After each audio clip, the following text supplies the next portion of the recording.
Those of you who are familiar with the Fire Emblem games might know that Saga worked for Intelligent Systems and was the director of the series from the release of the first game in 1990.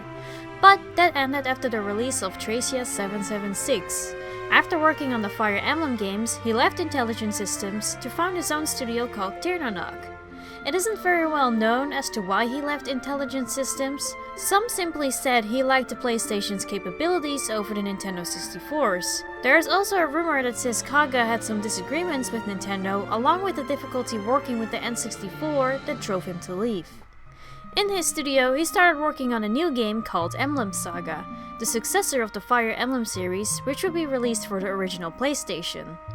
Right before the game's release, the title was changed to TearRing Saga, which according to publisher Enterbrain was due to various circumstances.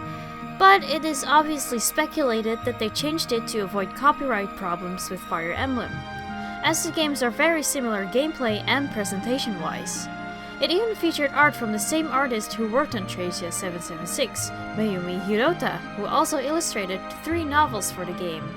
So it was probably for the best to cut all ties.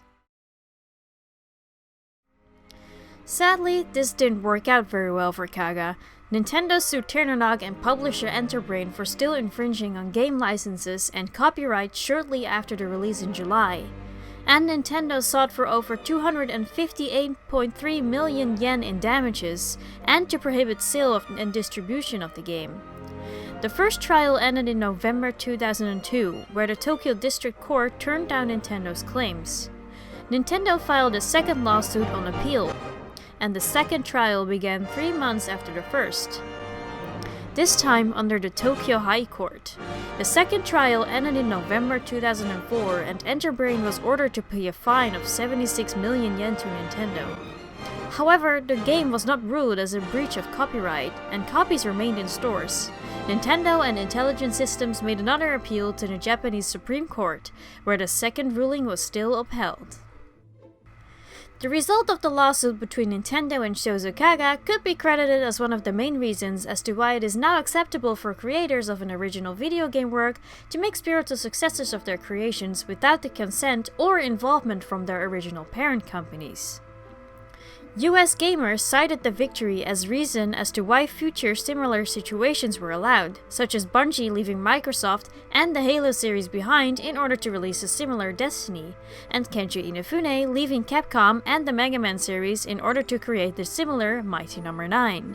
The legal proceedings with the game is also suspected to be the reason for why Nintendo's proposed entry for the series around the time, Fire Emblem 64, was eventually cancelled.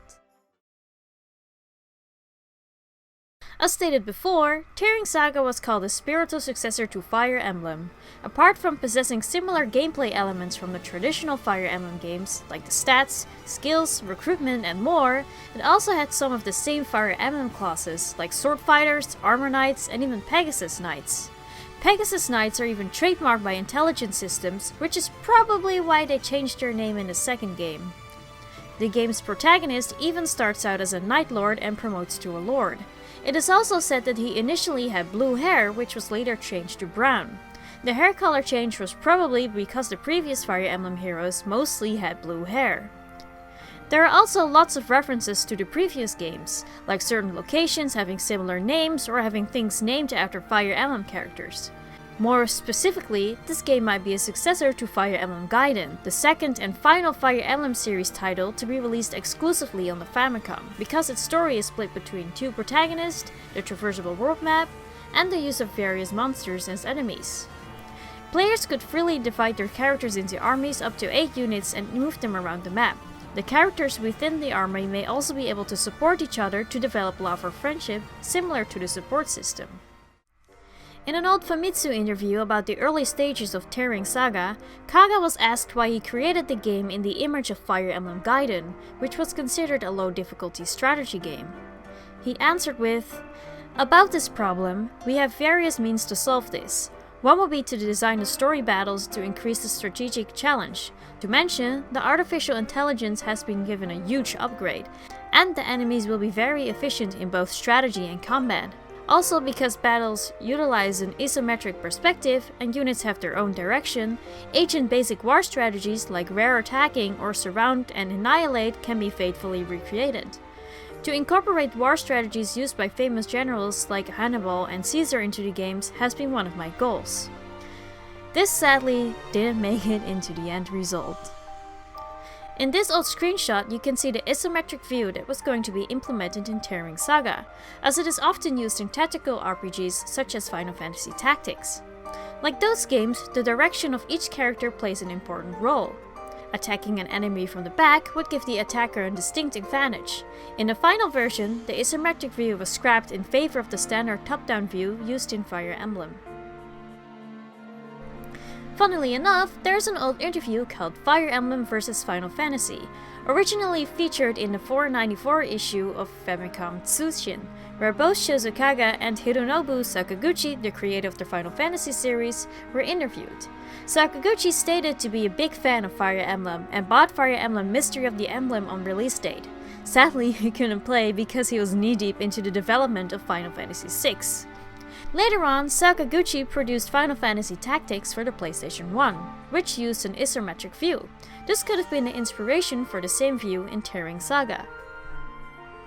In the Famitsu interview, Kaga was also asked about new elements for TearRing Saga, in which he stated, "Although I cannot describe them all on the current stage, but in the future there will probably be endurance and cost to consider. Endurance will reduce after performing actions or when attacked by an enemy. After falling below halfway point, it will reduce the character's fighting ability, and when it reaches 0, the character will be incapacitated. As for cost, this is used to pay for units, and is deducted from your possessed gold whenever an army moves. There will also be many methods to increase the amount of gold in possession, but the most effective is to utilize emblems. When an army possesses an emblem, they will be recognized as an official squadron of their kingdom, allowing for an increase in income each turn." In the end, these emblems didn't make it into the game, most likely again to avoid any copyright problems with Fire Emblem. There does appear to be an unused emblem in the data of TearRing Saga, but sadly it doesn't appear to do anything. Kaga also said he's personally interested in where save data is stored, which is outside of physical software as the PlayStation uses memory cards. They were considering making the save files for this game affect the next game. If it becomes a series, the situation may arise where characters from this game pass on their attributes from the next. Although, I say this, but this is still very far from now, so I don't know what may become of this idea. In any case, I hope this product will leave a good impression on players. Please look forward to it. Although this never became a thing in the TearRing Saga games, it was later implemented in Fire Emblem Path of Radiance and Fire Emblem Radiant Dawn, where Ike's army makes a return in the second game and they can bring over stats from the previous one.